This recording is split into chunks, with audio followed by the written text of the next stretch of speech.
Hi everybody, welcome to the vocabulary for journaling part 2. If you are new to this video, if you have stumbled up directly on this video, I would advise you all to pause here, go through the previous videos first and then come back. And for those who have already seen the previous videos, welcome. So today we are going to continue with our vocabulary sessions. In the previous session, we understood how vision, mission, goal, to do, plan, organization, all these words are different from each other, why they are different from each other, and why journaling will help you to do whatever you are doing with in a proper planned way, in a proper preparatory way, right?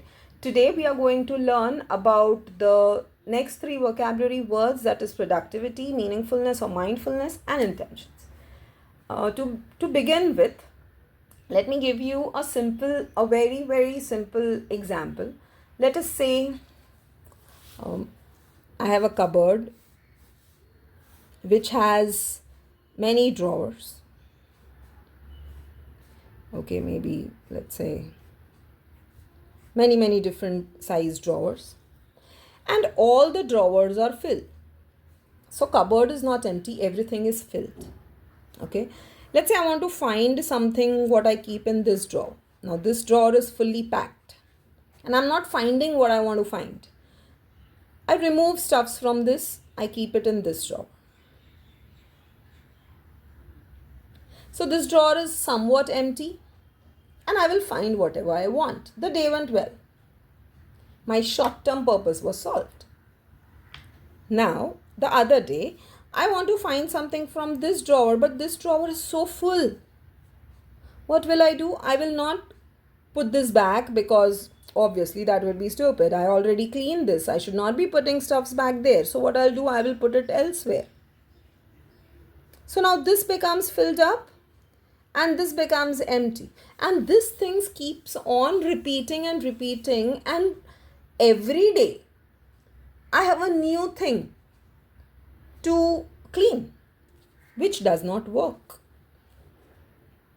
In order to make sure that I don't waste my time daily and that my productivity increases,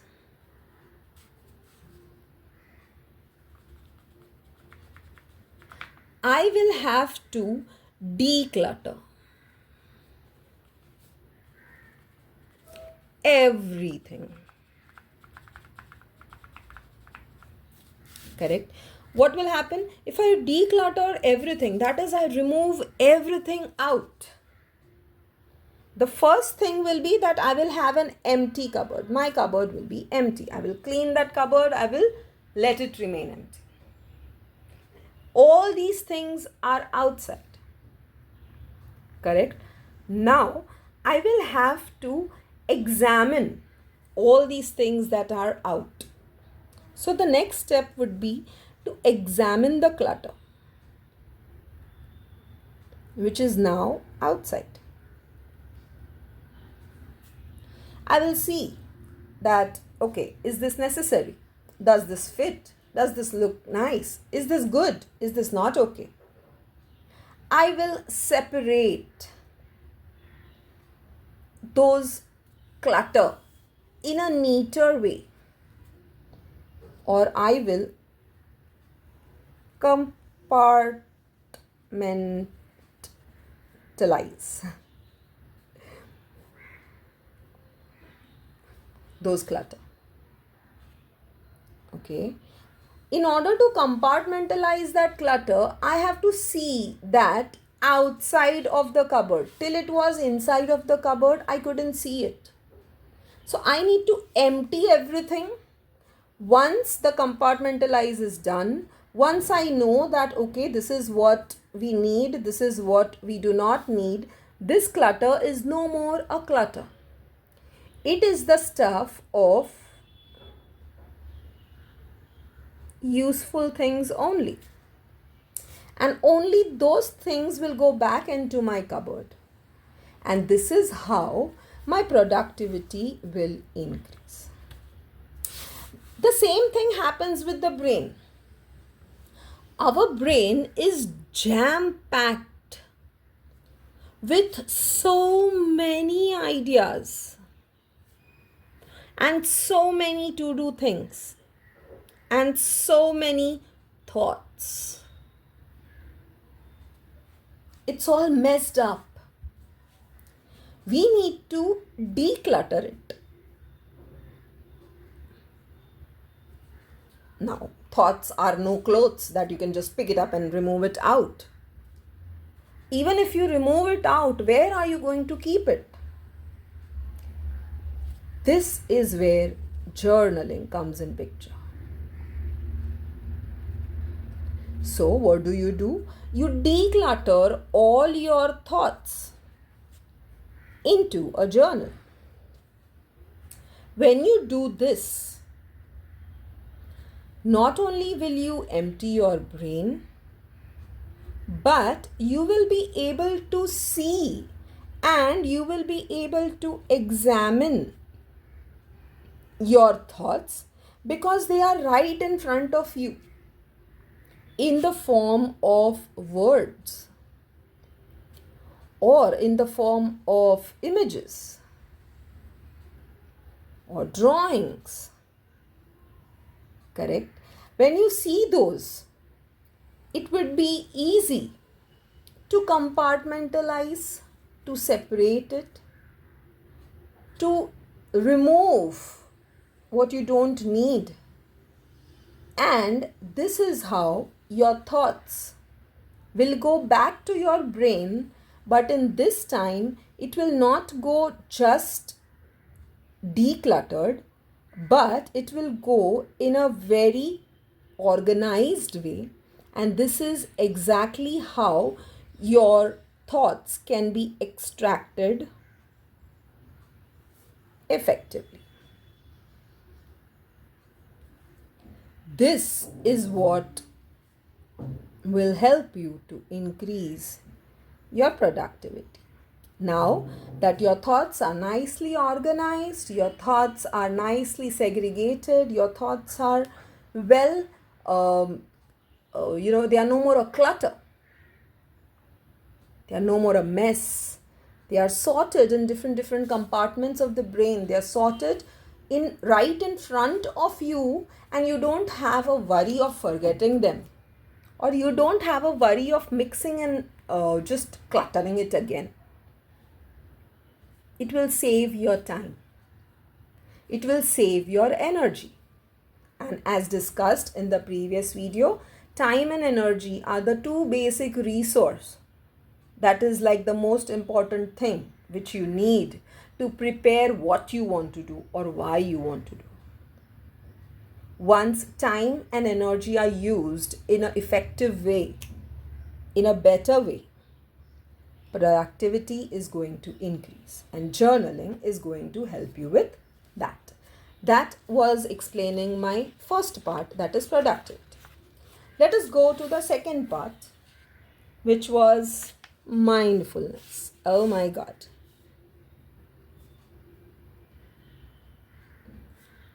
The M word.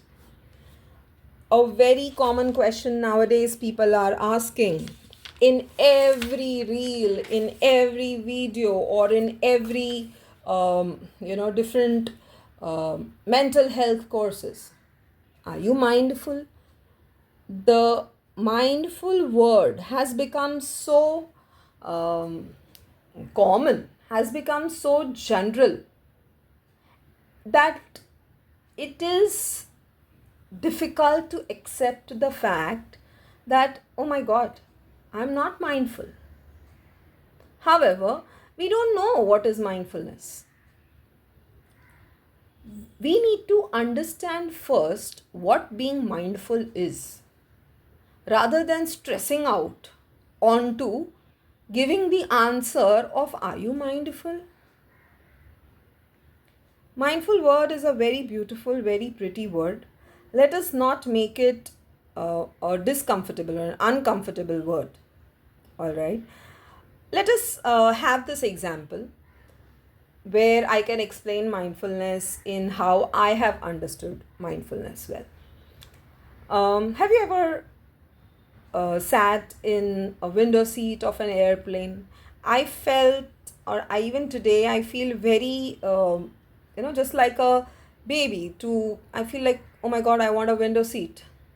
And there is just a moment of fun in that, or just a moment where I feel different. I feel very good when I am at that particular level in the air, where I can see this huge city below me with so many buildings looking like very tiny spots, and just I think about, oh, thousands of people working down there, doing something or the other, having their life in some way or the other.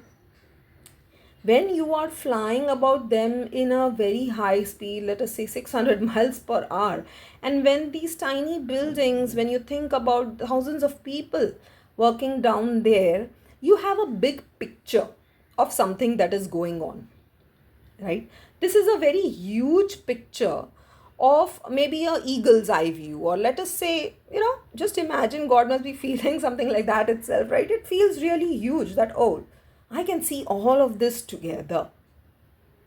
Fine, you can see so much of them in a one frame. And that moment, I feel that, oh, there is so much to do. What am I doing? I'm sitting here. By the time you land, when you land, very quickly, the view of that bird's eye, the top view, changes into the human view. What is a human view? Human eagle view is, or rather a bird's view, is something which you see from top. Human view is something which you see at your level. So when you land, there are like only seconds between changing your view, and that seconds are not enough for the brain to understand what happened. Suddenly you were seeing such a huge frame of so many buildings together and so many people together. What happened in few seconds that you are just one of them? You feel low. This is what happens to every single person when they land. However, we don't have that much time to ponder over this. We have our luggage to claim, we have this back thoughts that, okay, we have to catch a taxi, or someone is waiting for us, we have to go home, we have to go to work, we have to start doing this, start doing that, and immediately our brain gets turned, navigates from a huge eye view to one of a very tiny person, which was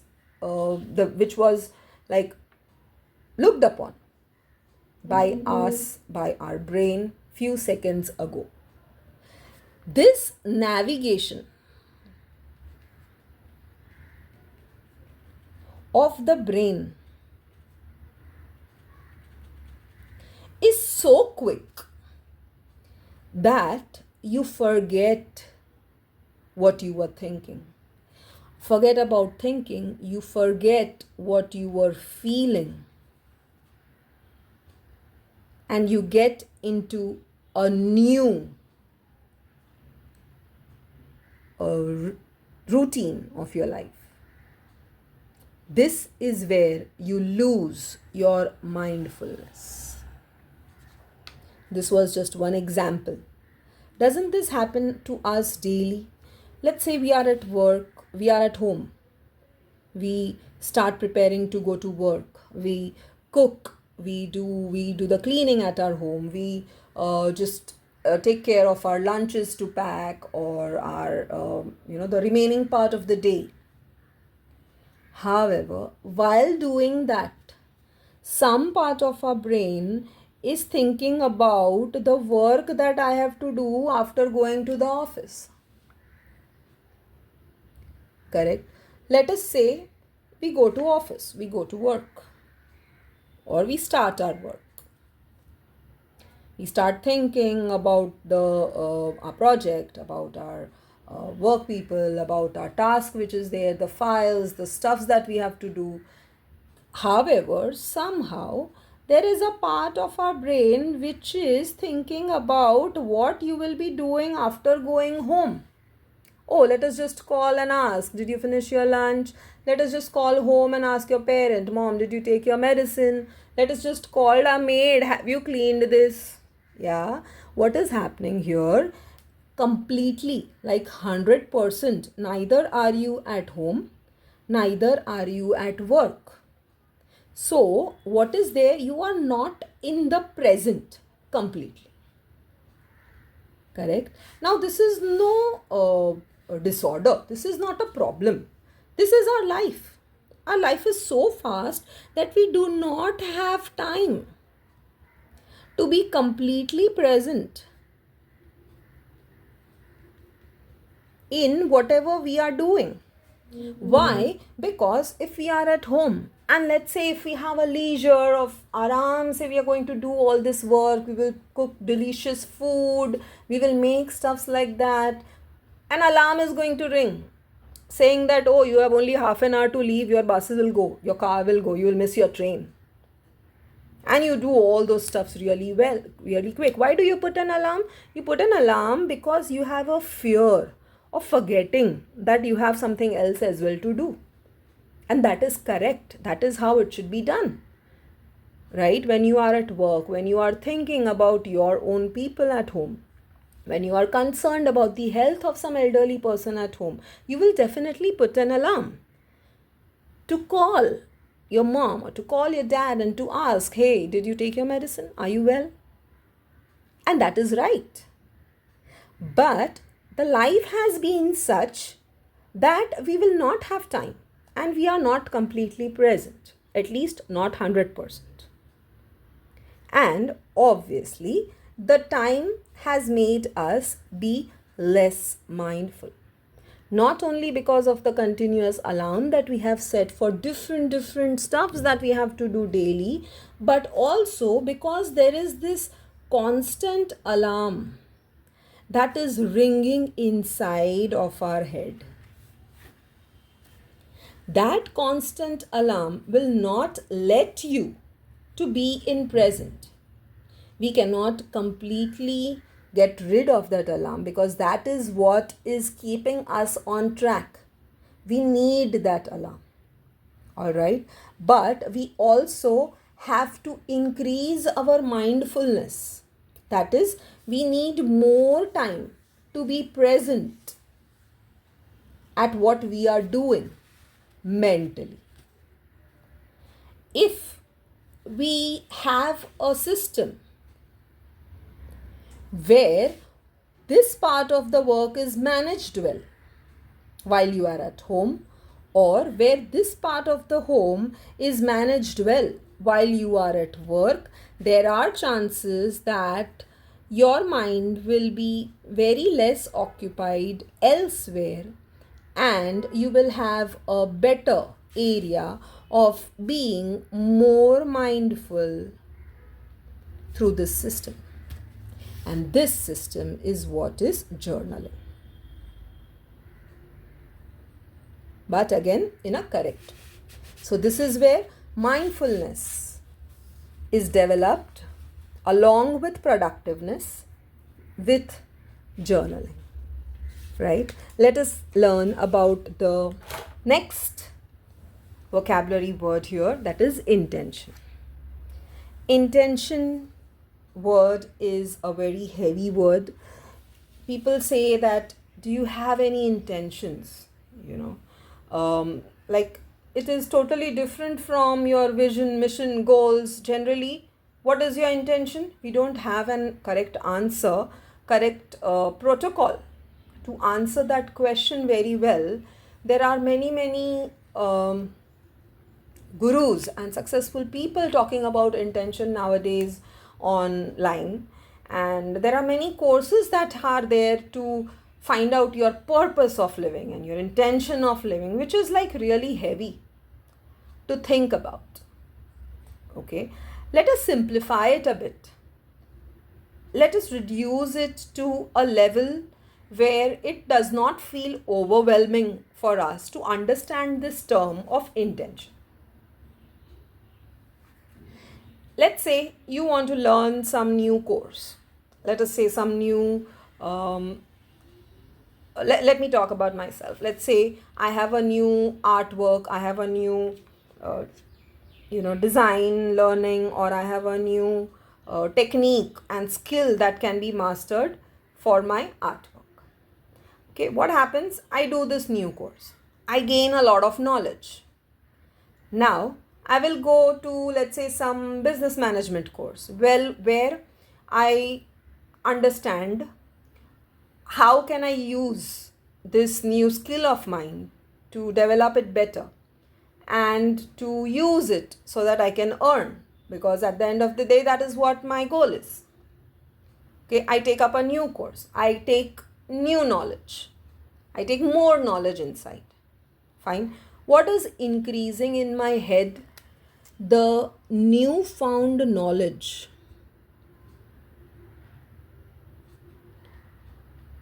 that I have gained due to these courses, or learned from people that I'm meeting, or just by online.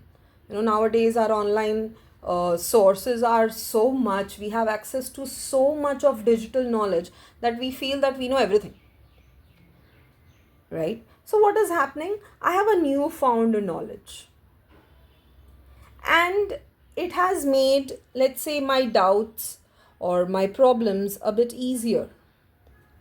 I have my understanding a bit better. I have some doubts which are a bit more clear. Why go far? Let us say when you understood if you have gone through the previous video, you must have understood that the vision, mission, goal, to do, planner, organizer, all these words were different from each other, right? Although it is very easy and you have a clear idea, you have a newfound knowledge, you feel empowered. Okay, all these things makes you feel empowered. You feel that, okay, now I know a new skill. Now I know how to use that skill. You feel good intellectually. What I mean by intellectually? In your head, you feel that, okay, now you know so much. But has it yet helped you practically? Has that new course that I learned started giving me fruits of obviously earning? No.